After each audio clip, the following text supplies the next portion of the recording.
সবাইকে স্বাগত জানাচ্ছি আমি রাসেল। আশা করছি আপনারা সবাই ভালো আছেন, ভালোর দলে আছেন। আমিও ভালো আছি, ভালোর দলে আছি এবং 2025-এর শুভেচ্ছা নিন। প্রথম শুক্রবারে আজকে আমরা হাজির হয়েছি ভূত.com-এর একটা স্পেশাল এপিসোড নিয়ে। আশা করছি ভালো লাগবে আপনাদের। এই স্পেশাল এপিসোডের সবচেয়ে বড় স্পেশালিটি হচ্ছে এইখানে আমরা যাদের ঘটনা শেয়ার করব তাদের কাউকে হয়তো আপনারা চেনেন না, কিন্তু ঘটনাগুলো হয়তো আপনাদের মন ছুঁয়ে যাবে। যদি এতটুকু আনন্দ দিতে পারি আমরা নিজেকে ধন্য মনে করব। 2025 আপনাদের সবার জন্য সফলতা বয়ে নিয়ে আসুক। 2025 সুন্দর হোক। যা আপনাদের চাওয়া সেই চাওয়া যেন পাওয়া হয়ে আসে আপনাদের জীবনে। চলুন শুরু করা যাক। যেভাবে লেখা আছে আমি সেভাবেই পড়ে শোনাচ্ছি। আসসালামু আলাইকুম রাসেল ভাই, আশা করি ভালো আছেন। আমি নাম ঠিকানা প্রকাশে অনিচ্ছুক। আমি 2014 সাল থেকে ভূত এফএম শুনে আসছি। ভূত এফএম শেষ হবার পর খুব খারাপ লেগেছিল, কিন্তু জানতাম না ভূত.com শুরু হয়েছে, কারণ সবটা পড়লেই জানতে পারবেন। ভূত এফএমে ঘটনা পাঠাতে চেয়েছি, কিন্তু লেখার ভয়ে লিখে ওঠা হয়নি। অনেক ঘটনাই আছে আমার কাছে, কিন্তু ওই যে বললাম লেখার ভয় আর টাইপিং ভালো না জানায় লিখতে পারিনি। কিন্তু যখন আমার বন্ধুর কাছে শুনলাম ভূত.com শুরু হয়েছে, তখন নিজেকে আর আটকে রাখতে পারলাম না। নিজের সাথে ঘটা একটি ব্ল্যাক ম্যাজিকের ঘটনা যা আমার জীবন পুরো নষ্ট করে দিয়েছে। 1 বছর নষ্ট হয়ে গেছে আমার। ঘটনাটি অনেক বড়, তবুও ছোট করে লেখার চেষ্টা করছি। যেহেতু এটা আমার প্রথম ঘটনা, লেখায় কোনো ভুল ত্রুটি হলে ক্ষমা সুন্দর দৃষ্টিতে দেখবেন। ছোটবেলা থেকেই আমি একটু চঞ্চল টাইপের, সবার সাথে খুব সহজেই মিশতে পারতাম। আমি তখন ডিপ্লোমা 5th সেমিস্টারের ছাত্র। দেখতে মোটামুটি ভালো, যে কোনো মেয়েই আমাকে পছন্দ করে, কিন্তু 2-1 মাসের বেশি তারা আমার সাথে বন্ধুত্ব টিকিয়ে রাখতে পারে না। 2020 সালের ডিসেম্বর মাসের 26 তারিখ ফেসবুকে একটা মেয়ের সাথে পরিচয় হয়। আমি আগেই বলেছি আমার সম্পর্ক কারো সাথেই 2-1 মাসের বেশি থাকতো না, কিন্তু এইবার তার উল্টো হলো। নিজের অজান্তেই মেয়েটির সাথে দেখা করার পর তাকে ভালো লেগে যায়, শুরু হয় কথা বলা।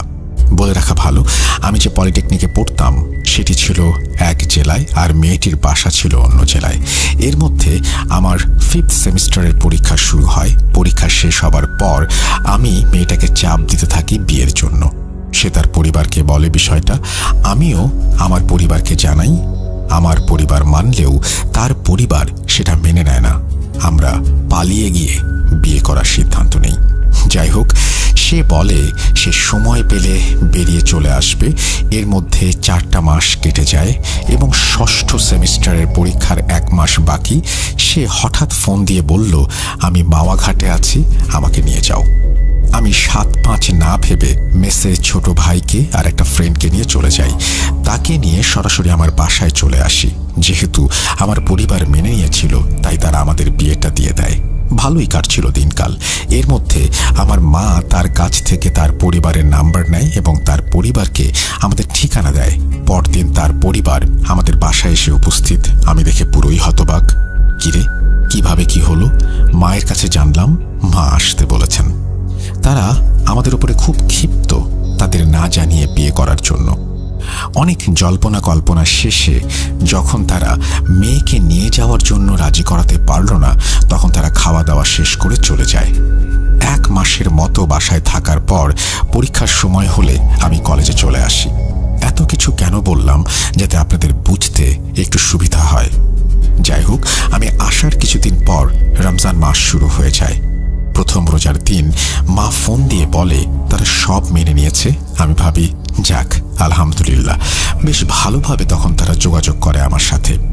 সপ্তম রোজার দিন মা আবার ফোন দিয়ে বলে, তোর খালা শাশুড়ি আর তার ছেলে এসেছে তোর বউকে নিয়ে যাবে, তোর পরীক্ষা শেষ হলে তোকে আর তোর বাবাকে গিয়ে নিয়ে আসতে বলেছে।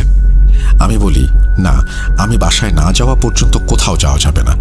পরে সবার জোরাজোরিতে বলি, আচ্ছা ঠিক আছে, 7 দিনের জন্য, তারপর যেন নিয়ে আসে।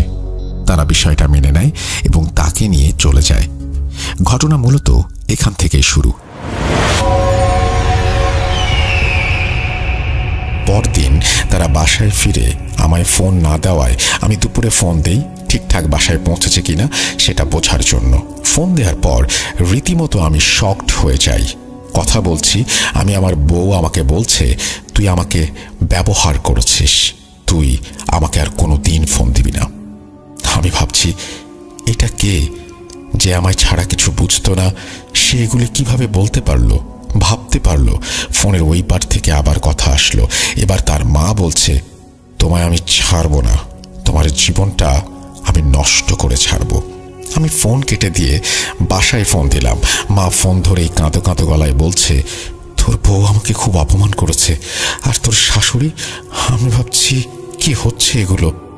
এর মধ্যে মা বলল, তারা সোজা জানিয়ে দিয়েছে তারা আর এই বউকে বাসায় আসতে দেবে না। এগুলো শুনে আমার মাথা কাজ করছিল না।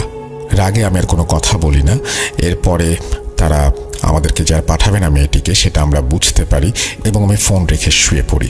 এগুলো নিয়ে তখন আমি তেমন কিছু ভাবিনি। তখন আমার মনে হয়নি যে তারা আমার সাথে খারাপ কিছু করবে। ঠিক সেই সময় কেউ যেন দরজায় টোকা দিল। আমি বললাম, দরজা খোলা আছে, কিন্তু তারপর আর কোনো আওয়াজ নেই। একটু ঘাবড়ে গেলাম। তারপর ভাবলাম হয়তো কেউ মজা করছে, কিন্তু একটু পরেই ভাবলাম, মেসে তো কেউ নেই আমি ছাড়া। রুমমেট পরীক্ষা দিতে চলে গেছে, আর কেউ কেউ বাইরে আছে। তারপর আবার ভাবলাম সব আমার মনের ভুল, যেহেতু মেসটা গ্রামের ভেতরে, কেউ হয়তো মজা করছে।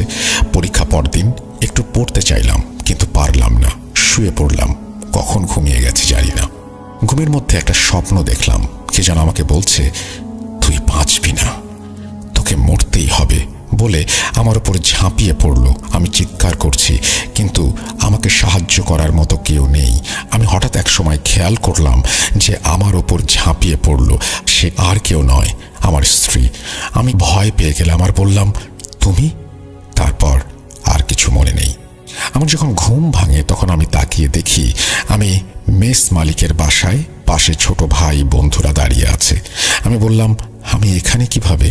মেস মালিক আমাকে খুব ভালোবাসত, কোনোদিন রাগ করে বা জোরে কোনো কথা বলেনি আমার সাথে, কিন্তু সেদিন রাগান্বিত হয়ে বলল জানে না কিছু এবং নির্দেশ দিল আমাকে যেন এখনই বাসায় নিয়ে যাওয়া হয়। আমার শরীরে খুব ব্যথা করছিল। আমি আমার এক বন্ধুকে বললাম, আমাকে রুমে নিয়ে চল। তারপরে আমাকে রুমে নিয়ে আসা হলো। আমি সবাইকে বাইরে যেতে বললাম, 2 জন ছাড়া, সেই 2 জন যারা মেয়েটাকে আনতে সাহায্য করেছিল। তারা যেভাবে বলেছিল সেভাবেই বলছি। আমার বন্ধু বলছে, তোর বাসায় যে সমস্যা হয়েছে, তোর বউকে নিয়ে গেছে, আন্টি আমাদের 2 জনকে ফোন করে সেটা বলেছে। তোর রুমমেট যখন পরীক্ষা দিয়ে এসে রুমে তোকে পায় না, তখন আমাকে ফোন দেয়, কারণ সে জানতো তুই আমাদের সাথে যাসনি। তাছাড়া রুমের দরজা নাকি খোলা। আমরা মেসে আসার পরে সবাইকে বলি তোর বাসার সমস্যার কথা, তখন সবাই খুব মন খারাপ করে এবং ওরাও ভাবে যে তুই হয়তো মন খারাপ করে কোথাও গেছিস। ফোন দিয়েও তোকে পাচ্ছিলাম না। সবাই মিলে তোকে দোকানের আশেপাশে এবং বাগানে এই সমস্ত জায়গায় খুঁজি। তারপর 8টা বেজে গেল। তখন একটু চিন্তিত হলাম। আমরা মেসের মালিকের কাছে গিয়ে আমরা তাকে সবকিছু খুলে বলি। আমরা সবাই বেরিয়ে পড়ি তোকে খুঁজতে। শহরের দিকে যাচ্ছিলাম, বাগান দিয়ে হঠাৎ কেউ একজন বলে উঠল, ওইখানে কেউ একজন পড়ে আছে। গিয়ে দেখি তুই। সবাই দেখি তোর চোখ একদম লাল, তোর মুখ ফ্যাকাশে। তোকে মেস মালিকের বাসায় নিয়ে যাই। এই বলে আমার বন্ধু বলল, তুই যে পথে যাচ্ছিস সেখান থেকে ফিরে আয়। আমি অবাক হয়ে বললাম, কোন পথে? তখন সে বলল, তুই যে নেশা শুরু করেছিস এটা ভাবিনি, বাদ দে এসব। কথা শুনে আমি অবাক হয়ে গেলাম। আমি ওদেরকে বোঝানোর চেষ্টা করলাম এবং সেই সময় আমি বুঝতে পারলাম যে মেস মালিক কেন আমার উপরে রেগেছিল। আমি খুব হতাশ হয়ে ভাবি, কি হলো এগুলো? তাহলে কি এটা স্বপ্ন ছিল? তারপর থেকে আমি বুঝতে পারছিলাম আমার সাথে সব সময় কে যেন থাকে, এমন কিছু ফিল করি। সেদিন রাতে ঘুমাতে পারিনি। পরের দিন পরীক্ষা দিয়ে আসার পর আমার খুব খারাপ লাগে, কিছু করার ছিল না। তারপর থেকে প্রতিদিন দুপুরে কেমন করে যেন ঘুমিয়ে যেতাম। সেই স্বপ্ন আর সেই ঘটনা ফিরে ফিরে আসতো। মূলত সবাই রেগে গিয়েছিল আমার প্রতি। কারো সাথে কথা বলতাম না, 2টি পরীক্ষাও দেইনি। সবাই ভাবে আমি নেশা করছি। এক পর্যায়ে মেস মালিক আমার বাসায় খবর দেয়। বাসা থেকে বাবা মা এসে সবটা শুনে আমায় বুঝিয়ে রেখে আসবে, কিন্তু মেস মালিক বলে আমি এমন ছেলেকে মেসে রাখবো না, সে নেশা করে, আমার মেসের নাম খারাপ হবে। মা বাবা অনেক চেষ্টা করে অন্য মেসে রাখার জন্য, কিন্তু কেউ রাখতে চায় না। কারণ কলেজ সহ পুরো এলাকায় সবাই জানতো আমি নেশা করা শুরু করেছি। বাবা সব আশা ছেড়ে দিয়ে আমাকে বাসায় নিয়ে আসলো। আমি বাসায় সবটা বললাম। আমার সাথে এমন হয় তারা কেউ বিশ্বাস করে না, আমার কথা তারা কেউ আমলে নেয় না। তারা সবাই ধরে নেয় আমি নেশা শুরু করেছি। কি একটা অবস্থা! বিশ্বাস করবেন না, আমি নিজেকে অসহায় ভাবতে শুরু করি। বাসায় আসার পর 4 দিন কিছু হয়নি। 5 দিনের দিন রাতে আমি ফোন চাপছিলাম, হঠাৎ মনে হলো জানলা দিয়ে কিছু একটা ঢুকলো। আমি তেমন কিছু না ভেবে জানালা হালকা খোলা ছিল, বন্ধ করে দিলাম। এর কিছুক্ষণ পর মনে হলো কোনো একটা মেয়ে আমার টেবিলের পাশে দাঁড়িয়ে কাঁদছে। আমি প্রচণ্ড রকমের ভয় পাই।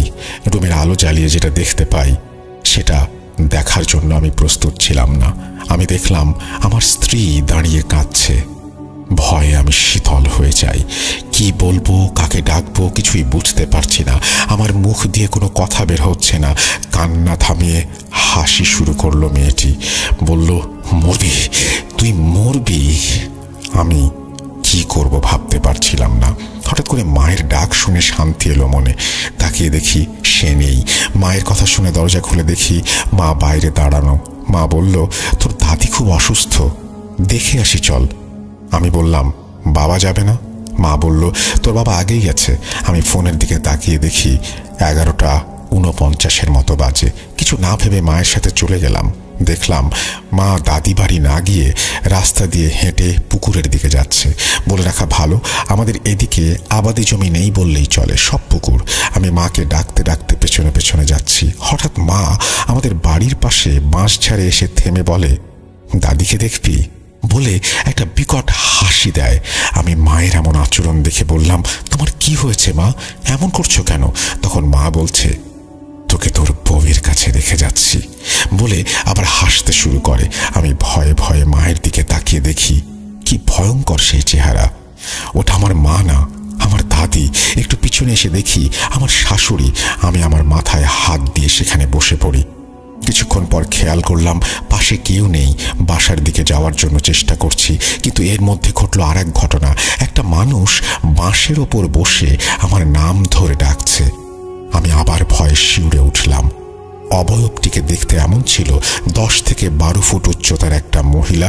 চুলগুলো লম্বা, মাটিতে ঝুলে আছে এবং অনেকখানি বাঁশের সাথে পেঁচিয়ে আছে। আমি নিজেকে ধরে রাখতে পারলাম না, জ্ঞান হারিয়ে ফেললাম। জ্ঞান ফিরলে আমি আমার রুমে নিজেকে আবিষ্কার করি।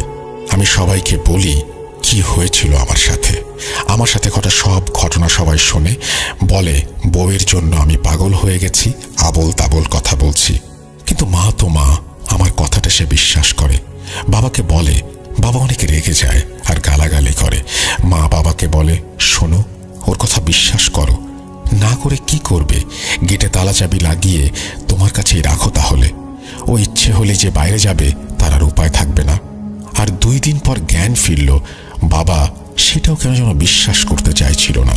সেদিন থেকে আমার খুব জ্বর আসে। 1 সপ্তাহ পার হলেও জ্বর ভালো হয় না। আমি কিছু খেতে পারতাম না, বমি হয়ে যেত। তখন আমার ওজন অনেক কমে যায়, আমি একদম রোগা হয়ে যাই। আমার ওজন ছিল 68 কেজি, সেই ওজন 53 কেজি হয়ে যায়। শরীরে হাড় ছাড়া কিছু ছিল না। মা এগুলো দেখে সহ্য করতে না পেরে আমার এক চাচা কবিরাজ ছিল, তার কাছে নিয়ে যায় চিকিৎসার জন্য। তিনি আমাকে দেখে বলেন, আগে নিয়ে আসেননি কেন? একদম শেষ হয়ে গেছে। আমাকে 2 দিন সময় দিন, কি হয়েছে জানাবো। আমরা বাসায় চলে আসি। সেদিন রাত থেকে কি কি ঘটেছে আমার মনে নেই। চলেন আমার মা যেভাবে বলেছে সেভাবেই শুনি।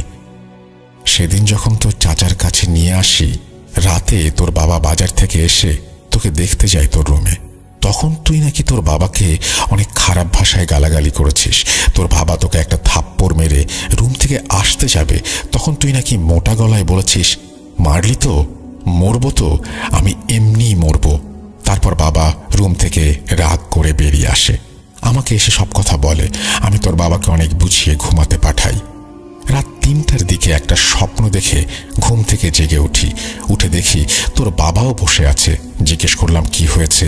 তোর বাবা বলল, স্বপ্ন দেখলাম, কি যেন বলছে, তোর বড় ছেলেকে নিয়ে যাব, কেমন করে বাঁচাস দেখব।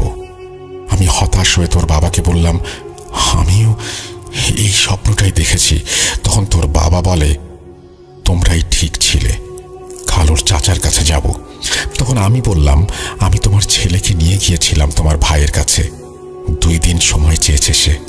2 দিন পর তোর বাবা আর আমি তোকে নিয়ে তোর চাচার বাসায় যাই, কিন্তু তুই কিছুতেই যেতে চাইছিলি না। তারপর হঠাৎ হাসি দিয়ে বললি, চল, কোথায় নিয়ে যাবি? কেউ কিছু করতে পারবে না, আমি মরবই। তারপর তোর চাচার বাসায় যাই। তোর চাচা যেটা বলে সেটা শোনার জন্য আমরা মোটেও প্রস্তুত ছিলাম না। তোর চাচা বলে, তোকে নাকি কালো জাদু করা হয়েছে, কিন্তু কে করেছে, কিভাবে করেছে সেটা সে বলতে পারবে না, আর সে কিছু করতেও পারবে না, কারণ সে যা জানে তা দিয়ে পেরে ওঠা সম্ভব না। তোর বাবা হতাশ হয়ে বলে, তাহলে কি কোনো উপায় নেই? তখন তোর চাচা বলল, সে একজন কবিরাজকে চেনে, তিনি অনেক বড় বড় কাজের সমাধান করেছেন। এই কথা বলার পর দেখি তুই পাশের রুম থেকে হাসছিস আর বলছিস, চল, কোথায় নিয়ে যাবি? এর মধ্যে তোর চাচার গলা চেপে ধরেছিস তুই। তোর চাচা কি যেন দিয়ে তোর মাথায় আঘাত করতেই তুই একদম থেমে গেলি। আমরা আর দেরি না করে তোকে নিয়ে সেই কবিরাজের বাসায় চলে যাই। কবিরাজ বলে, আমি এগুলো বাদ দিয়ে দিয়েছি, করি না। কিন্তু তোর চাচাকে দেখে আর তোর দাদার নাম বলার সাথে সাথে বলে, আমার বন্ধুর নাতি যখন বিপদে পড়েছে, সাহায্য তো করতেই হবে। তখন তোর চাচা সব খুলে বলে, আর বলে, তোর জিন বলেছে যে ওর সাথে কালো জাদু করা হয়েছে, কিন্তু এর বেশি আর কিছু জানতে পারেনি। তখন কবিরাজ বলল, একটু বসো তোমরা, আমি আসছি। 10-15 মিনিট পর কবিরাজ এসে বলল, তোমার ছেলে একটা মেয়েকে বিয়ে করেছে। আমি বললাম, হ্যাঁ, কিন্তু ডিভোর্সও হয়ে গেছে, আর ওরা ডিভোর্স লেটার পাঠিয়ে দিয়েছে। মা আমায় বলেছে, তোর কিছু মনে নেই, তোর ডিভোর্স পেপারের খবর তুই জানিসও না। মা আবার বলা শুরু করলো। কবিরাজ তখন বলল, হ্যাঁ, সব জানি আমি, ওর ওপর সত্যিই কালো জাদু করা হয়েছে, আর এটা করা হয়েছে অনেক খারাপভাবে। আমি তখন বললাম, কে করেছে এই কাজ বলবেন? কবিরাজ বললেন, এখনো জানতে পারিনি, তবে জেনে যাব। ওর ওপর কালো জাদু করা হয়েছে, তাতে 2টো খাসি বলি দিয়ে একটা খারাপ আর একটা শক্তিশালী জিনকে আহ্বান করা হয়েছে। ওকে মেরে ফেলার জন্য এসব করা হয়েছে, আর এতে ব্যবহার করা হয়েছে ওর মাথার চুল, শ্মশানের মাটি আর ওর ব্যবহৃত একটি জামা। এগুলো এক জায়গায় করে খাসির রক্ত দিয়ে 49টি তাবিজ পুঁতে দেওয়া হয়েছে। তোমরা ওকে নিয়ে বাসায় যাও, আমি 6 তারিখ তোমাদের বাসায় যাব। আর 2টি তাবিজ দিয়ে বলে, এগুলোর মধ্যে একটা ওর হাতে বেঁধে দাও, আর একটা দরজার সামনে রাখবে। তখন আমি বলি, ঠিক আছে, কিন্তু এই কাজ কে করেছে, আর আমার ছেলের চুল আর জামা কোথায় পেল তারা? তখন কবিরাজ বলে, সব 6 তারিখে জানতে পারবে। আমরা বাসায় চলে আসি, কিন্তু ভুল করে ফেলি একটা, সেটি হলো তাবিজ একটা হারিয়ে ফেলি, আর একটা তো কবিরাজ নিজেই তোর হাতে পরিয়ে দিয়েছিল, তাই ওটা তোর হাতেই ছিল। তোর চাচা বলে, ওর সাথে তো তাবিজ আছে, কিছু হবে না, আল্লাহ ভরসা। কবিরাজের বাসায় থাকতে তুই কোনো কথা বলিসনি। বাসায় আসার পর তোর চাচার কথা শুনে বিকট শব্দে হাসি দিয়ে গালি দিতে শুরু করলি। কিছু করতে পারবি না, যা যা, তোরা যা, আমার কোনো সমস্যা নেই। ভাবছিলাম তাবিজ দেয়া আছে, তাই কোনো সমস্যা হবে না, কিন্তু দ্বিতীয় তাবিজের কথা মনেই ছিল না। সকালেও তুই স্বাভাবিকভাবে খাবার খেলি, কিন্তু কে জানে দুপুরে এত বড় ক্ষতি হয়ে যাবে। দুপুরে তোর রুমে গিয়ে দেখি বিষের গন্ধে রুমে ঢোকা যাচ্ছে না। তোকে বললাম, কি করছিস তুই? তুই মোটা গলায় বললি, বিষ খেয়েছি। খাবি? বলেছিলাম না, নিয়ে যাব বলে হাসতে শুরু করলি। আমি চিৎকার করায় সবাই এসে তোকে জোর করে হাসপাতালে নিয়ে যেতে চায়, কিন্তু কেউ পারছিল না। আল্লাহর অশেষ দয়ায় 25-30 জন লোক কাজ শেষ করে বাসায় ফিরছিল। তারা ধরাধরি করে তোকে নিয়ে যায় ডাক্তারের কাছে। যাওয়ার পর তোকে ওয়াশ করা হয়।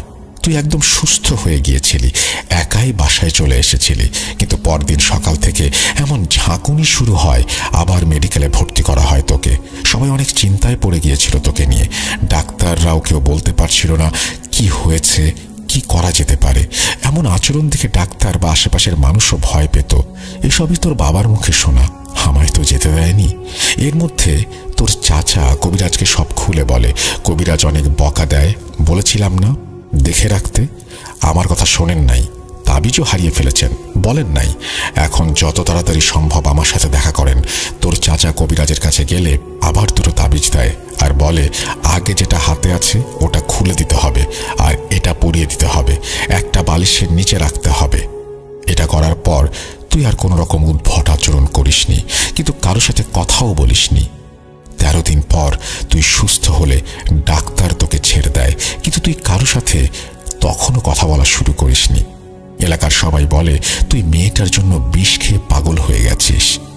যাই হোক, কবিরাজ তুই সুস্থ হওয়ার 5 দিন পর আসে, অর্থাৎ নভেম্বরের 23 তারিখ।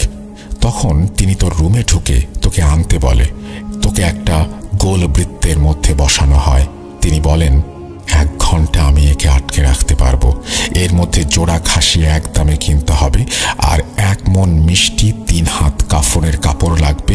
আধা ঘন্টার মধ্যে এসব ব্যবস্থা করতে হবে। তোর বাবা যায় মিষ্টি আর কাফনের কাপড় আনতে, আর তোর মামা আসে। সেই দিন তোর মামা বের হয় খাসি কিনতে। এর মধ্যে কবিরাজ তোর চাচাকে বলে তোর পেছনে বসতে আর আমাকে একটা সাইডে বসতে বলে। তারপর তোর ওপর সেই জিনটাকে হাজির করা হয়। জিজ্ঞেস করে তুই এই ছেলেকে ছেড়ে যেতে চাস কিনা, কেন এর ক্ষতি করছিস। তখন মেয়েলি কণ্ঠে তুই বললি আমার কাজ শেষ না হওয়া পর্যন্ত আমি যাব না। তখন কবিরাজ বলে তুই যাবিও এবং সব বলবিও। এই বলে ব্যাগ থেকে জমজম কূপের পানি বের করে কি যেন পড়ে ছিটিয়ে দেয়। তখন তুই বললি বেশিক্ষণ আটকে রাখতে পারবি না আমাকে, আমি বের হলে কি হবে জানিস তো। তখন কবিরাজ আবার পানি ছিটিয়ে দেয়, বলে বের হতো। আমি জানি তোকে কে পাঠিয়েছে, কিন্তু আমি তোর মুখ থেকে শুনবো। কিন্তু কবিরাজ কোনোভাবেই বলাতে পারছিল না। এর মধ্যে তোর মামা আর বাবা এসে পড়ে। 40 মিনিট লেগেছিল তাদের এগুলো জোগাড় করে নিয়ে আসতে। কবিরাজ সাথে সাথে তোর চাচাকে ইশারা করে। তোর চাচা তোর বাবার কাছ থেকে কাফনের কাপড় নিয়ে কিছু অংশ কেটে তোর চোখে বেঁধে দেয়, আর খাসিটা তোর সামনে রেখে দেয়। বাকি কাফনের অংশে তোর নাম আর কি যেন লেখে এবং খাসির ওপর দিয়ে দেয়। তারপর সাথে সাথে তুই একদম ছোটাছুটি শুরু করে দিস। এর মধ্যে তোর চাচা 1 কোপে কাফনে জড়ানো খাসির গলা কেটে দেয়। তুই হাসতে হাসতে টলে পড়ে যাস। কবিরাজ সাথে সাথে তোকে তুলে বৃত্তের মধ্যে বসায়, তোকে তোর রুমে রেখে আসতে বলে। তিনি বলেন আর কোনো সমস্যা হবে না, ওকে নিয়ে যান। ওই জিন এখন বৃত্তের মধ্যে, এই খাসিটির ভেতর ওকে বন্দি করা হয়েছে, কোনো সমস্যা নেই। তোকে রুমে রেখে আসার পর দেখলাম কবিরাজ বোতলের মুখ আটকে বলল জিনটিকে এখানে বন্দি করা হয়েছে, তোমরা মুক্ত, তোমাদের ছেলের সাথে আর কোনো সমস্যা হবে না। কি ভাবছেন ঘটনা এখানে শেষ? না, আর একটু বাকি আছে। মা আবার বলছে। তখন আমি কে এটা জানতে চাইলাম কবিরাজের কাছে। কবিরাজ বলেন বলবো কি করেছে এই কাজ। তার আগে রুমের আলোগুলো বন্ধ করেন। কেউ এই রুমে প্রবেশ করলে সবাই সালাম দেবেন। তারপর 5 মিনিট পর তাকে জিজ্ঞেস করবেন কে এই কাজ করেছে। কবিরাজ কি যেন সব পড়লেন আর আলো বন্ধ করতে বললেন। আলো বন্ধ করার কিছু সময় পর সাদা জুব্বা পরা একজন লোক রুমে প্রবেশ করলো। আমরা সবাই তাকে সালাম দিলাম। তিনি মিষ্টি ভাষায় সালামের উত্তর দিলেন।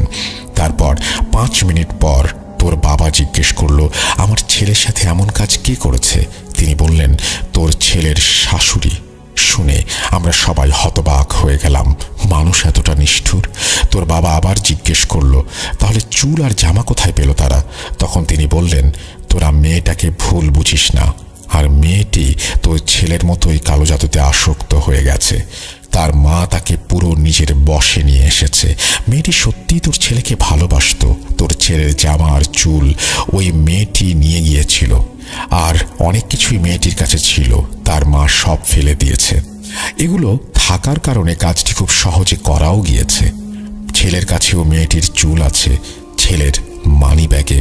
জিনটি তোর ছেলেকে মারার জন্য ওই মেয়ের রূপ নিয়ে আসতো। লোকটি নিমিষেই এসব কথা বলে হারিয়ে যায়। তখন কবিরাজ বলে ওটা একটা জিন ছিল যেটা কবিরাজের সাথে থাকে। এগুলো শোনার পর সবাই একদম চুপ হয়ে যায়, কেউ কোনো কথা বলে না। কবিরাজ তার কাজ শেষ করে তাকে একটা তাবিজ দেয় আর 2 মাস গরুর মাংস খেতে বারণ করে। তাকে হাদিয়া দিতে গেলে মুচকি হাসি দিয়ে বলে, লাগবে না, আমি কাজটা করতাম না, বাদ দিয়ে দিয়েছিলাম, এগুলো কিন্তু আমার বন্ধুর নাতি, এই জন্যই করেছি। এই বলে কবিরাজ চলে যায় আর তোকে দেখে রাখতে বলে। মায়ের মুখ থেকে এগুলো শুনে আমি ভাবি আমায় পছন্দ ছিল না, ভালো কথা, কিন্তু এগুলো করে আমাদের বিচ্ছেদ ঘটানোর খুবই কি দরকার ছিল? এগুলোর তো কোনো প্রমাণ থাকে না, তাই কোনো রকম অভিযোগও কারো কাছে করা যায় না। আমার বাবা ক্ষিপ্ত হয়ে তাদের ওপর কালো জাদু করতে চেয়েছিলেন, কিন্তু মা বলেন কি দরকার, যেটা ওরা করেছে আমরাও যদি তাই করি, আমার ছেলে তো বেঁচেই গিয়েছে, এটা মহাপাপ, আল্লাহ আমাদের মাফ করুন, কেউ যদি পাপ করে থাকে তাকেও মাফ করুন। আসলে আমরা জেনে শুনে কেন পাপ করব? কালো জাদু কি জিনিস আমরা হাড়ে হাড়ে টের পেয়েছি। এই কাজ কেউ করবেন না, খুবই খারাপ কাজ। আমি এখনো অসুস্থ, আমার জন্য সবাই দোয়া করবেন। অসুস্থ অবস্থায় লিখলাম, সিলেক্ট হলে জানাবেন, আর লেখায় ভুল ত্রুটি হলে ক্ষমা সুন্দর দৃষ্টিতে দেখবেন। এই বলে তিনি তার ঘটনা শেষ করেছেন।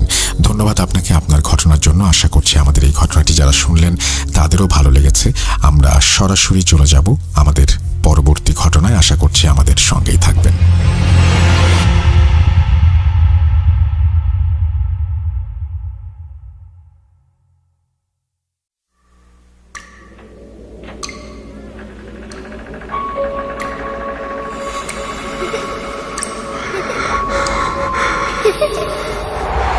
লুকোচুরি খেলবে?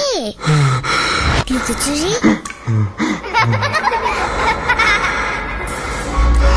তুমি লুকাও, আমি ঠিকই তোমাকে খুঁজে পাবো।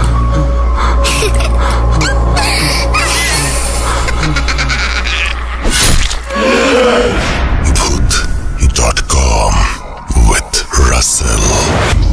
Welcome back. আপনাদের সবাইকে স্বাগত জানাচ্ছি, আমি রাসেল। আশা করছি আপনারা সবাই ভালো আছেন, ভালোর দলে আছেন। আমিও ভালো আছি, ভালোর দলে আছি। এবং এখন সরাসরি চলে যাব অডিও ক্লিপে। আশা করছি আপনারা প্রথম থেকে শেষ পর্যন্ত আমাদের সঙ্গেই থাকবেন। কোনো কথা না বলে চলুন সরাসরি চলে যাই ঘটনায়।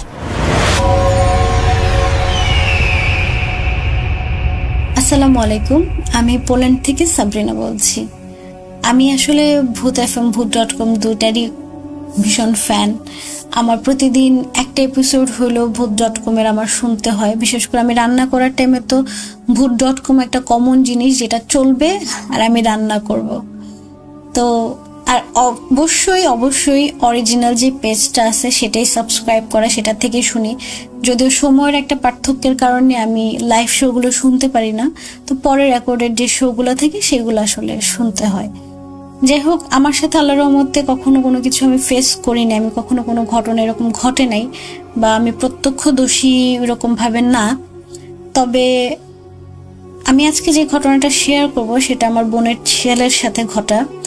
ওর নাম ইক্তিদার। তো ও আরো ছোটবেলার ঘটনা আর কি। আমি আসলে জানি না ঘটনাটা ভয়ের কিনা বা হরর দিক থেকে ভয়ঙ্কর কিনা। বিষয়টা হচ্ছে যে হয় না যে ফ্যামিলির কাছের মানুষজনের যদি কোনো রকমের কোনো অস্বাভাবিকতা আমরা দেখি, তখন সেই জিনিসটা আসলে আমাদের জন্য ভয়ঙ্কর, সেটা মেনে নিতে আসলে কষ্ট লাগে। আর যেহেতু একটা ছোট বাচ্চার সাথে এরকম একটা ঘটনা ঘটছে, তো যাই হোক কথা না বাড়াই আমি ঘটনায় যাই। ঘটনাটা হচ্ছে আমরা প্ল্যান করি যে আমরা সাজেক যাব ঘুরতে। তো আমি, আমার বোনের হাজবেন্ড, ওই ছোট বাবু ইক্তিদার, তারপর আমার আরো অন্যান্য বোনের মেয়ে ছেলে সবাই একসাথে, মানে ভাগ্না ভাগ্নি সবাই একসাথে প্ল্যান করি যে আমরা সাজেক ঘুরতে যাব। তো সাজেক যাওয়ার টাইমে যে ঘটনাটা হয়, এটা হয়তো অনেকে জানেন, আমি জানি না। আমি ওইবারই প্রথম আমার সাজেকের ট্যুর। এরপর আমরা আসলে বাসা থেকে কখনো কারো মনে টানে নাই, এরপর আমরা সাজেকের দিকে যাই ওই ঘটনার পরে। তো আমরা যখন যাচ্ছিলাম, তো সেই টাইমে একটা জায়গাতে সবগুলো বাস থামছে এক সিরিয়ালে। তো অন্যান্য জেলা থেকে যে সমস্ত বাসগুলো আসছে সবগুলো একসাথে দাঁড়া করানো, ফজরের আজানের। তো আমরা জানি না যে কেন দাঁড়া করানো। তো সেই টাইমে আমরা জিজ্ঞেস করছিলাম যে কেন এখানে বাস কেন ওয়েট করতেছে, তখন এক কথা দুই কথাই শুনি যে এখান থেকে বাসগুলো সব ফজরের আজানের পরে তারপরে সামনের দিকে যাবে, খাগড়াছড়ির দিকে ঢুকবে আর কি। তো ওয়েট করতেছিল। তো ওই টাইমে আমার আপু ওয়াশরুমে যাবে, তো ওয়াশরুমে যাওয়ার জন্য সে নামে বাস থেকে। তো ওয়াশরুম থেকে আসার পরে দেখতেছে যে জিজু আর ইক্তিদার দাঁড়ানো। তো ইক্তিদার জিজুর কোলে। তো এমন টাইমে হুট করে এসে বাইরের দিকে যে ওরে হসপিটালের দিকে নিয়ে যাবে। তো ওই টাইমে একটা অটোওয়ালা তারে বলতেছে যে কোথায় যাবেন, তো বলতেছে যে হসপিটালে যে আমার বাচ্চার অবস্থা ভালো না। তো অটোওয়ালা আল্লাহ ওনার ভালো করুক, ওই ভদ্রলোক উনি বলতেছে যে আমার অটোতে উঠেন আমি আপনারে নিয়ে যাই। তো উনি হসপিটালে নিয়ে যায়। হসপিটালে নেওয়ার সাথে সাথে বাবুরে সাপোজিটার দেওয়া হয়, অক্সিজেন লাগানো হয়, ওর জ্বর একদম মাথায় উঠে গেছে এরকম অবস্থা। তো আফটার 3 or 4 hours বাবু একটু স্বাভাবিক হয়েছে। তো স্বাভাবিক হয়েছে, এদিক দিয়ে বিকেল হয়ে গেছে। তো আমরা তো আর তখন ব্যাকও করতে পারতেছি না। তো আমরা প্ল্যান করি যে পরের দিন সকালে আমরা ঢাকায় রওনা দিব, আমরা আর সাজেকের দিকে যাব না, খাগড়াছড়ি থেকে আমরা বাসার দিকে ব্যাক করব।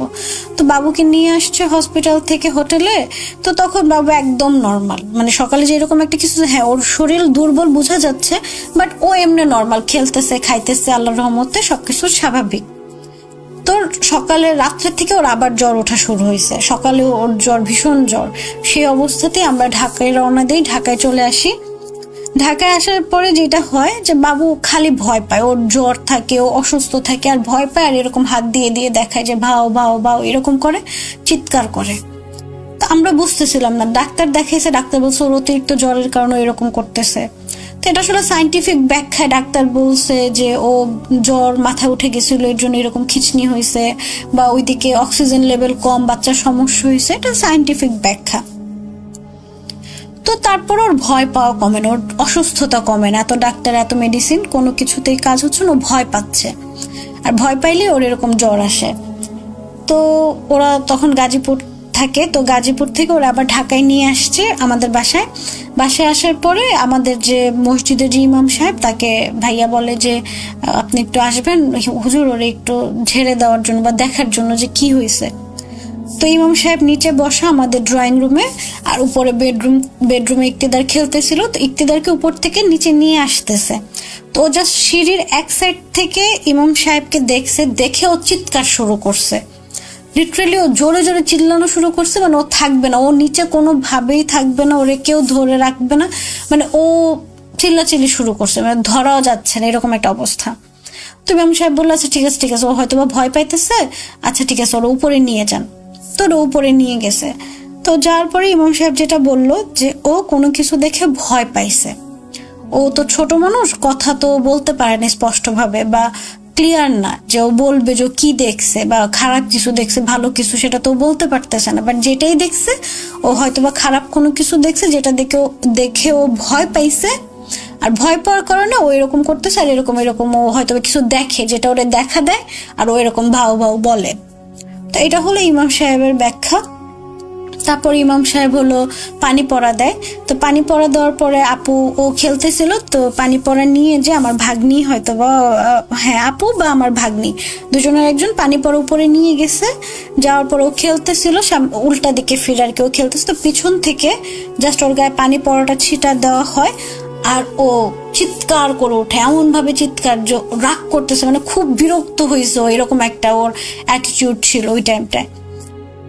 তো এরপরে আল্লাহর রহমতে ওদের বাসায় গাজীপুরে ইমাম সাহেবের যাওয়ার কথা ছিল বাসা বন্ধ করার জন্য। তো সেই টাইমে রাস্তার কাজটা যারও অনেক আগের ঘটনা যেহেতু, তো টাইমেরও একটা বিষয় ছিল, যাওয়া হয় না। তো তবে এখান থেকে নাকি কিভাবে বাসা বন্ধ করা যায়, তো ওইভাবে ইমাম সাহেব বাসাটা বন্ধ করে দিছে।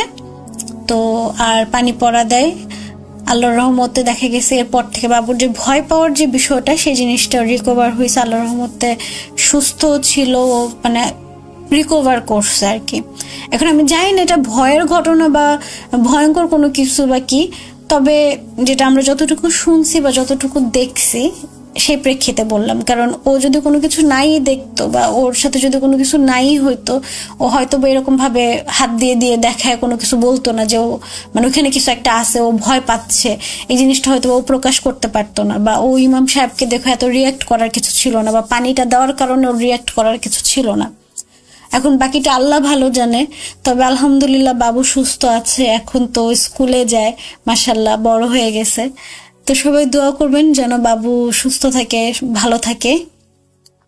আর আমার আরো কিছু ঘটনা আছে যেগুলা আমি অন্যান্য মানুষের কাছ থেকে শুনছি। আমার হাজবেন্ডের সাথে একটা ঘটনা আছে, সেটা আমি অন্য সময় ইনশাল্লাহ আবার শেয়ার করব।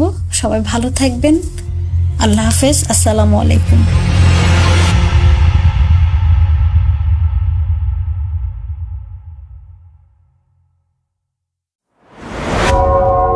আবারও রাতের আঁধারে ভয়ের রাজ্য ফুঁড়ে ফিরেছি সেই পুরনো সুরে।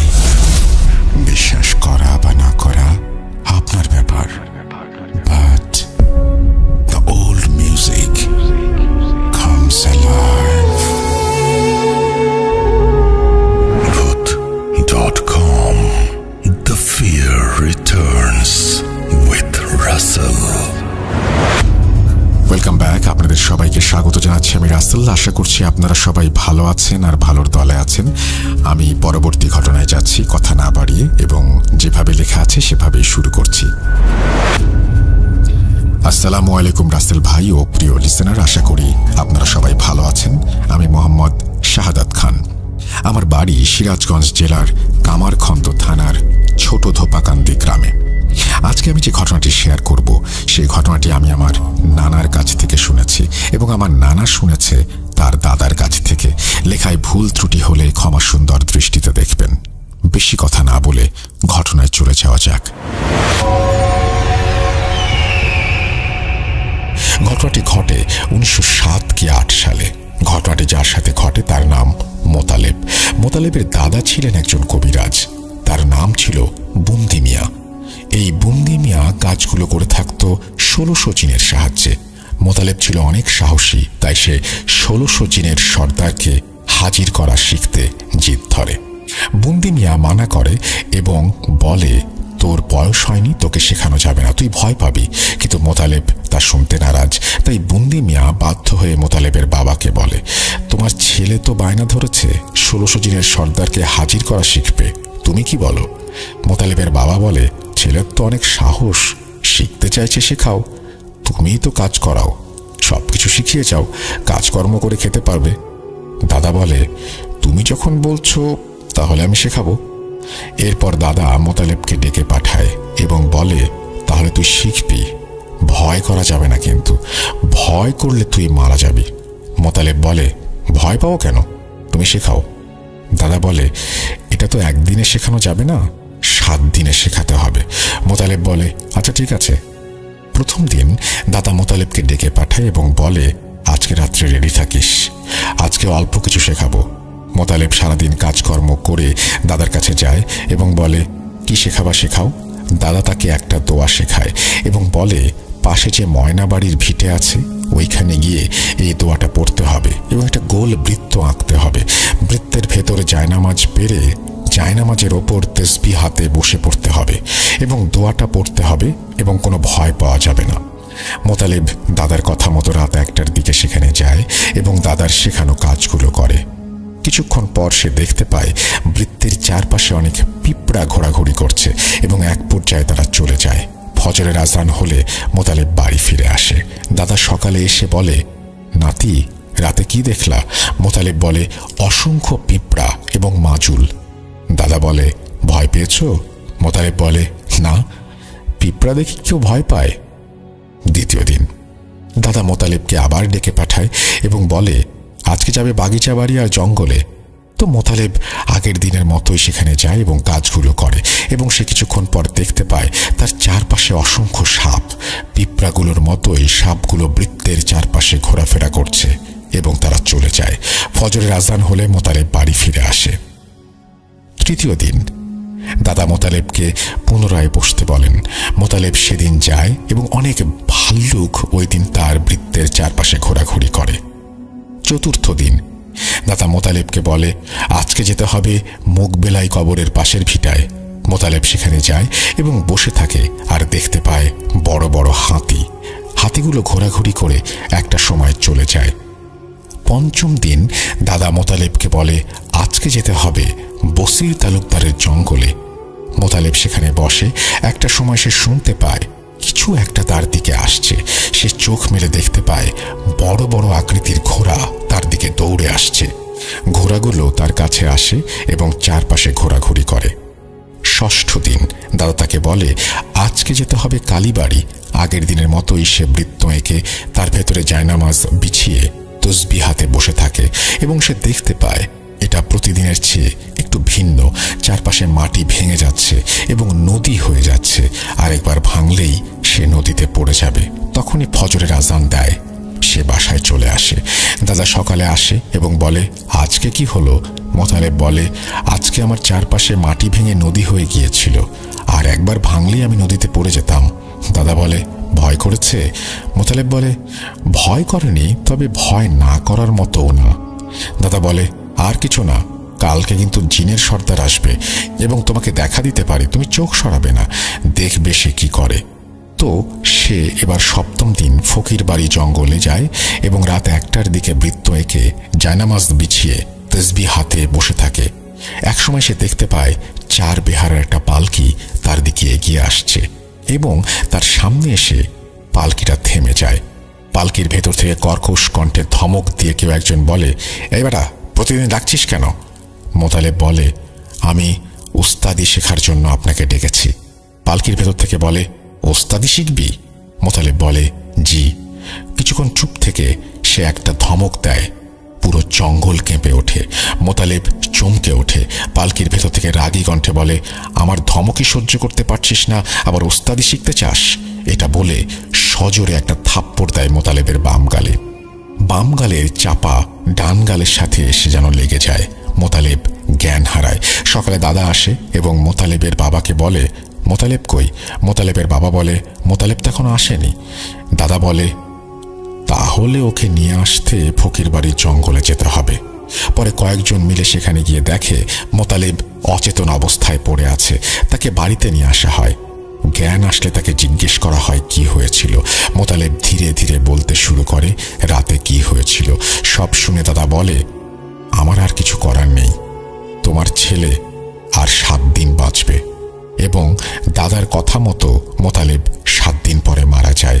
দাদা নাতি হারানোর বেদনায় 1600 জিনের সর্দারকে গ্রামের ভেতরে যাওয়ার রাস্তার পাশে গাব গাছে বন্দি করে। গ্রামের লোকজনকে বলে শনিবার এবং মঙ্গলবার সাবধানে চলাচল করবে, এখানে 1600 জিনের সর্দার আছে। গ্রামের লোকজন বিশ্বাস করে না। এর মাঝ থেকে একজন বলে ওঠে এখানে যদি সত্যি 1600 জিনের সর্দার থাকে তাহলে আমাদের দেখাতে হবে, তবেই আমরা বিশ্বাস করব। দাদা বলে অমাবস্যা পূর্ণিমা রাতে দেখবা।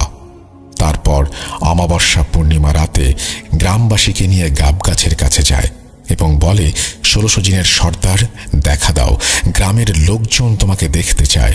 তারপর গ্রামের লোকজন দেখতে পেল যে গাব গাছে 1 পা এবং পাশের তেঁতুল গাছে 1 পা দিয়ে বিশাল দেহের একজন মাথায় পাগড়ি পরে লাঠি হাতে দাঁড়িয়ে আছে এবং এর মাঝে আমার নানার দাদাও ছিলেন। এই ছিল ঘটনা রাসেল ভাই। ভালো লাগলে পড়ে শোনাবেন, সিলেক্টেড না হলেও কল করে জানাবেন। এইটা বলেই তিনি তার ঘটনা শেষ করেছেন। আশা করছি যে এই ঘটনাটি আপনাদের ভালো লেগেছে। যদি ভালো লাগে অবশ্যই আমাদেরকে জানাবেন, যদি ভালো না লাগে সেটাও আমাদেরকে জানাবেন। আমরা চলে যাব আমাদের পরবর্তী ঘটনায়।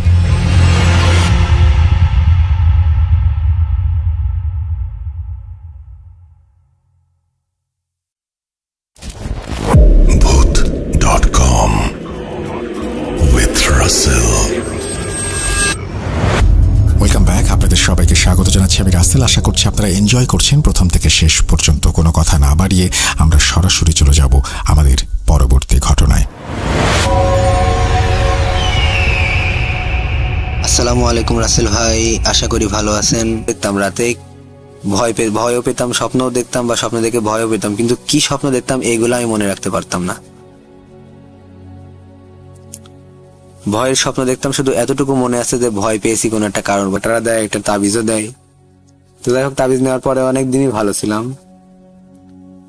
তারপরেও আমার সঙ্গে অনেক ঘটনা ঘটেছে, সেগুলো না হয় অন্য ঘটনায় শেয়ার করব। তো রাসেল ভাই, এই ছিল ঘটনা। ফার্স্ট টাইম অডিও ক্লিপ, তো হয়তো গুছিয়ে কথা বলতে পারিনি। কেমন হয়েছে জানি না। যদি আপনার কাছে ভালো লাগে, সিলেক্ট করার মতো হয়, তাহলে অবশ্যই প্লে করবেন। আর যদি মনে হয় এটা সিলেক্ট করার যোগ্য হয়নি, তাহলে দরকার নেই, আমি অন্য ঘটনা পাঠাবো। তো এই ছিল রাসেল ভাই ঘটনা। আমি এখন বর্তমানে হাফেজি শেষ করেছি, মাওলানা পড়ছি। এই 2024 সালে আমার মাওলানাও কমপ্লিট হয়ে যাবে। সবাই আমার জন্য দোয়া করবেন, ভালো থাকবেন। আসসালামু আলাইকুম রাসেল ভাই।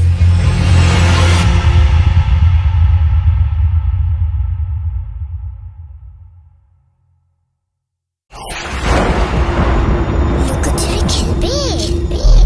লুকোচুরি You will never be alone.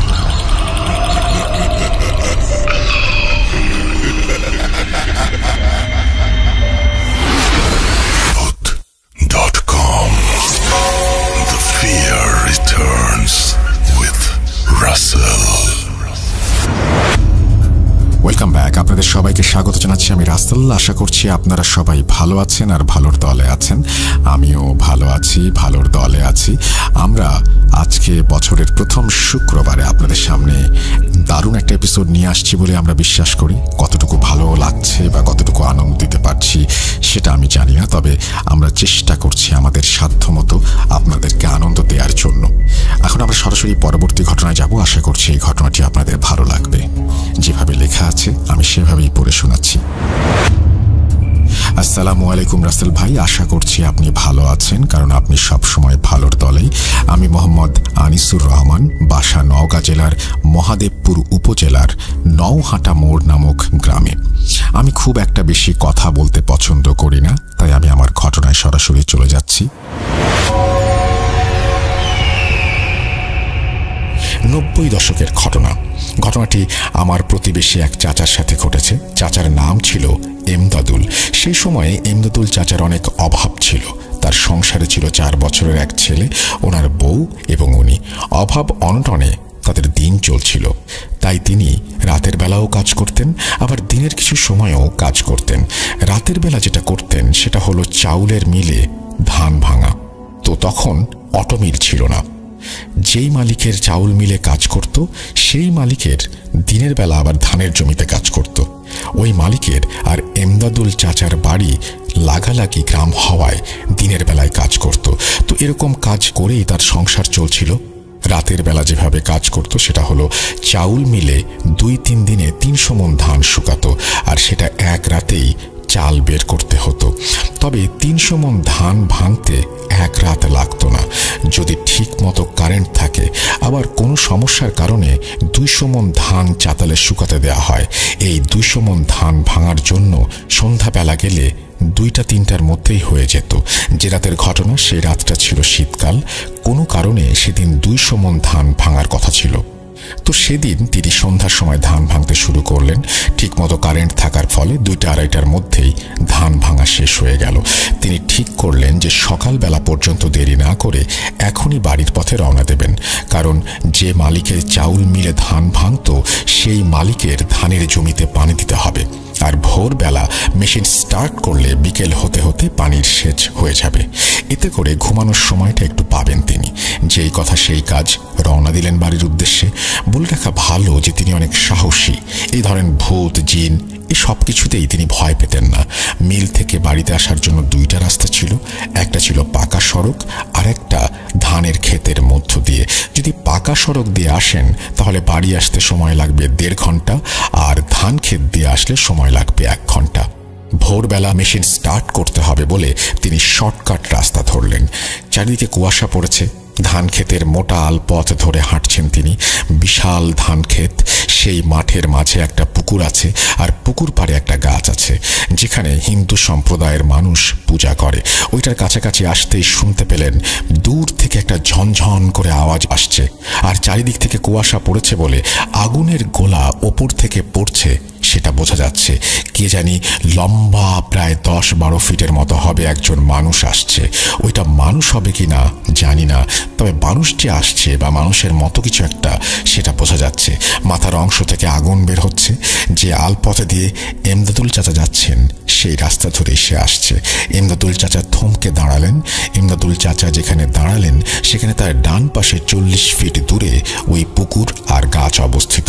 তিনি যে আলপথে দাঁড়িয়ে আছেন সেই আলপথের সামনে 30 ফিট দূরে আর একটা আলপথ ডান পাশে গেছে, যা পুকুর আর ওই গাছের দিকে গেছে। তিনি ওই অল্প 30 ফিট দূরেই দাঁড়িয়ে পড়েছেন। যখন ওই মানুষের মতো অবয়বটি তার কাছে আসে তিনি দেখেন তার চেহারা ছিল কালো, কান দুইটা ছিল হাতির কানের মতো, গলায় অসংখ্য ঝনঝন করা আওয়াজের মালা, চোখ ছিল না, মুখমণ্ডলের জায়গায় শুধু একটা মুখ ছিল যা দেখতে ঘোড়ার মুখের মতো।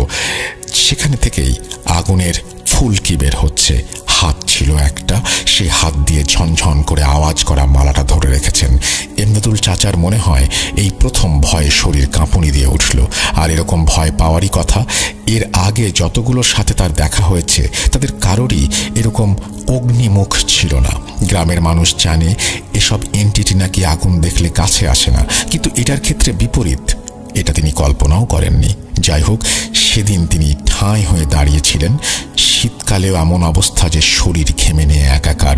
সেই এন্টিটি তার সামনে 30 ফিট দূর দিয়ে ডান আলপথ ধরে সেই পুকুর এবং গাছের দিকে ঝনঝন আওয়াজ করে আগুনের গোলা ফেলতে ফেলতে চলে যাচ্ছে। আর এমন ভাব নিয়ে গেল যে ওই এন্টিটি দেখতে পায় নাই যে তার সামনে কেউ ছিল। এমদাদুল চাচা যখন দেখলেন সেই পুকুর পাড়ের গাছের কাছে গিয়ে বিদ্যুৎ চমকানোর মতো সে ভ্যানিশ হয়ে গেল, দূর থেকে তখন আজানের ধ্বনি ভেসে আসছে। এমদাদুল চাচা সেখানে কতক্ষণ দাঁড়িয়েছিলেন তিনি বুঝতে পারেননি। 2-2.5 ঘন্টা কিভাবে কেটে গেল তিনি খেয়ালই করেননি। অতঃপর তিনি সেখান থেকে দ্রুত হাঁটা শুরু করেন। তার ঠিক 10-12 দিন পরের ঘটনা। যে মালিকের ধান ভাঙত সেই মালিকের ধানে সেচ দেওয়ার জন্য মেশিন স্টার্ট দিতে হবে। তখনকার সময়ে বরেন্দ্র অঞ্চলে পানির ডিপ টিউবওয়েল ছিল না। ডিজেল চালিত ইঞ্জিনের দ্বারা পানি সেচ করা হতো। দিনের বেলায় নিজের বাড়ির কিছু কাজ থাকায় তিনি সিদ্ধান্ত নিলেন যে দিনের বেলা সেচ না দিয়ে রাতের বেলা সেচ দিবেন। জমির পরিমাণ বেশি হওয়ায় পুরো রাত লেগে যাবে সেচ দিতে। এতে করে দিনের বেলায় বাড়ির কিছু টুকিটাকি কাজ করা যাবে। যেখানে মেশিন সেট করা হবে সেখানকার বর্ণনা দেই। এমদাদুল চাচা যে মালিকের কাজ করত ওনার বাড়ি ছিল আমাদের পাশের গ্রামে। আগেই বলেছিলাম ওই গ্রাম আর আমাদের গ্রামের মাঝখানে সেই জমিগুলো ছিল। আর ওই জমির পাশে একটা পুকুর ছিল, আর পুকুর পাড়ে কবরস্থান ছিল। ওই কবরস্থানের পাশেই নলকূপ স্থাপন করা ছিল।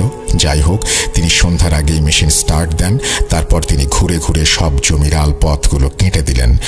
সব শেষে রাতের খাবারের জন্য তার বাড়িতে আসলেন। খাওয়া দাওয়া শেষ করে যখন তিনি যাবেন তখন তার 4 বছরের বাচ্চা তার পেছনে লেগেছে, সেও যাবে তার সাথে। অনেক কিছু বোঝানোর পরেও বাচ্চা যাবেই, কি আর করা, তিনি সাথে নিয়ে গেলেন। আর হ্যাঁ, সেই মেশিন রাখার জায়গাটা বাঁশের বেড়া দিয়ে ঘেরা, ওপরে খড়ের চালা, 2 চালা বিশিষ্ট। সেখানে একটি বুড়ি এন্টিটি দেখা যেত। এমদাদুল চাচা সেটা আগে ভাগেই জানতেন। এর আগেও অনেকবার পানি সেচ দিতে গিয়ে মুখোমুখি হয়েছেন। তবে ওই বুড়ি শুধু মজার ছলে ভয় দেখানোর চেষ্টা করত। বুড়িটি দেখতে ছিল খুবই জীর্ণশীর্ণ, কঙ্কাল প্রকৃতির, ধপধপে সাদা। এমদাদুল চাচা তার ছেলেকে সেই মেশিন ঘরে নিয়ে গেলেন। কিছুক্ষণ বসে থাকার পর ছেলে ঘুমিয়ে পড়ল। ছেলেকে সেই মেশিন ঘরে শুইয়ে রেখে ধানের খেতে গেলেন জমিতে পানি ঠিক মতো দেয়া হচ্ছে কিনা দেখতে। জমির সব আলপথ ঘুরে ঘুরে দেখছেন। ঠিক তখনই তার কানে মেশিন ফেল করার আওয়াজ আসলো। তিনি বুঝতে পারলেন মেশিনের পানি ফেল করেছে। তিনি তাড়াতাড়ি মেশিন ঘরে আসলেন। এসে দেখেন মেশিন বন্ধ। তিনি ভাবছেন মেশিন ফেল করলে তো শুধু পানি উঠবে না, মেশিন তো বন্ধ হবে না। কিন্তু মেশিন বন্ধ হলো কিভাবে? আর ছেলে তো ঘুমিয়ে আছে। হঠাৎ দেখলেন ঘরের চালা নেই। তিনি জানতেন এটা বুড়ির কাজ, কারণ এর আগে বুড়ি এইভাবে চালা উড়িয়েই ভয় দেখাতো। বুড়ি এন্টিটি বলেছিল যে যখন আমি এখান থেকে কোথাও যাব তখন এই মেশিন ঘরের চালা উড়িয়ে নিয়ে যাব, আবার যখন আসব তখন চালাটা উড়িয়ে নিয়ে আসব। ভয় যেন না করা হয়। এটা ভাবতেই খুব ঝড় শুরু হলো। আর সেটা কেবল সেখানেই ঝড়ের মতো বাতাস বইতে শুরু করলো। এমদাদুল চাচা বুঝতে পারলেন যে বুড়ি আসছে।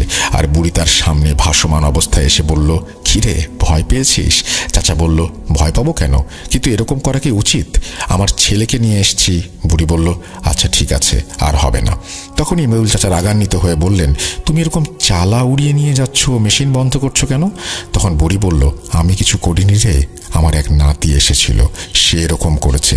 তোর সাথে নাকি দেখা হয়েছিল কয়েকদিন আগে, তাই সে মজা করে এমনটা করেছে। তখন ইমরুল চাচা বলল, তোমার নাতি আবার কে? কোন দিন দেখা হয়েছিল আমার সাথে? বুড়ি বলল, তুই ধান ভেঙে আসছিলি মাঠের ক্ষেতের ভেতর দিয়ে, তখন দেখা হয়েছিল। ইমরুল চাচা বললেন, হো, এবার বুঝেছি। বুড়ি বলল, তার বুকের মাঝখানে একটা চোখ ছিল যা তুই দেখতে পাসনি, কিন্তু সে ঠিকই দেখতে পেয়েছে। মেশিনের নলটার মুখে মাটি লাগিয়ে আয়, তোর আর কষ্ট করে হ্যান্ডেল দিতে হবে না, একটা স্টার্ট দিলেই পানি উঠবে, আর টিউবওয়েলে পানি তুলতে হবে না। আপনারা জানেন কিনা জানি না, সেই মেশিনগুলোতে পানি তুলতে হলে নলকূপের মুখে একটা ছোট টিউবওয়েল লাগানো থাকে, আর সেখানে পানি তোলার পরেই মেশিন স্টার্ট দিলে তারপর পানি ওঠে। অতঃপর ইমদাদুল চাচা মেশিনের নলের মুখে মাটি লাগালেন, তারপর তিনি দূরে গিয়ে দাঁড়ালেন। কিছুক্ষণ পর দেখলেন মেশিন একা একা স্টার্ট হয়ে গেছে। এই ছিল বাস্তব ঘটনা। এই বাস্তব অভিজ্ঞতা তিনি বলেছেন, পৃথিবীতে কত রকমের অদ্ভুত ঘটনা ঘটে। এই ঘটনাটা একটা অবিশ্বাস্য ঘটনা যে একজন বৃদ্ধ মহিলা এসে এরকম ইনফরমেশন দিচ্ছেন, কিন্তু এরকম অলৌকিক ঘটনা ঘটে বলেই আমরা সেটা জানতে পারি। এবং এই ঘটনাটি নওগাঁ এলাকার, আপনারা চাইলে খোঁজ নিতে পারেন, জানতে পারেন, এবং যদি আপনারা খোঁজ নিয়ে কিছু জানতে পারেন সেটা আমাদেরকে জানিয়ে দিন। আমরা চলে যাব আমাদের পরবর্তী ঘটনায়।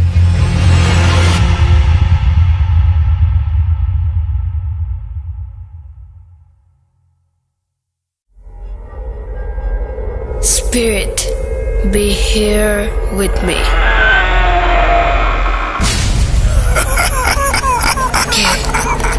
¿Qué tú me? Bhoot.com. The fear returns with Russell.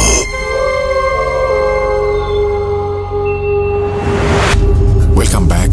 যেহেতু বছরের শুরুর এপিসোড এবং আমরা চেষ্টা করেছি আপনাদের সামনে নতুন নতুন ঘটনা নিয়ে আসার, আজকেও তার ব্যতিক্রম নয়। আরেকটি ঘটনা রয়েছে, যে ঘটনাটি আমাদের পাঠিয়েছেন আমাদের খুবই পছন্দের একজন স্টোরি টেলার সোহাগ চক্রবর্তী। আমরা এখন সরাসরি তার কাছে যাব এবং শুনে আসব তার সেই ভয়ঙ্কর অভিজ্ঞতার কথা। চলুন শুরু করা যাক।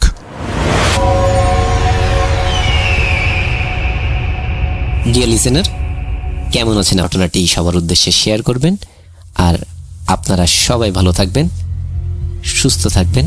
ধন্যবাদ।